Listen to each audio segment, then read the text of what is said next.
మేము చాలా స్పష్టంగా అన్నాం. బచావత్ అవార్డు ప్రకారంగా మాకు గోదావరి జలాల్లో 968 టీఎంసీలు తెలంగాణ వాటా, అవునా కాదా? 75% మీదకించి తీసుకుంటే ముఖ్యమంత్రి గారు ఏమన్నారు?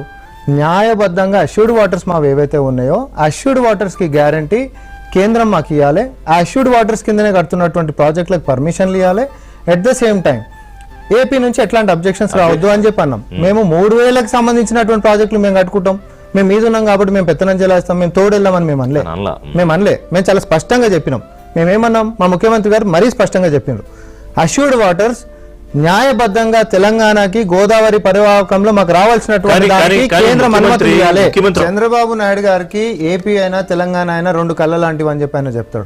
ఆయన తెలంగాణకి అన్యాయం చేస్తాడు అని చెప్పి మేము భావించాము. అట్లాంటప్పుడు ఎమికబుల్ సొల్యూషన్ లేదా అంటే ఖచ్చితంగా ఉంది. నిజంగా మిగులు జలాలని ఆంధ్రప్రదేశ్ వాడుకుంటది అనేటటువంటి ఉద్దేశమే గిట్టుంటే న్యాయబద్ధంగా తెలంగాణకు ఉంటున్నటువంటి వాటాకు సంబంధించినటువంటి ప్రాజెక్టులకి బేషరతుగా వాళ్ళు నో అబ్జెక్షన్ చెప్పాలి.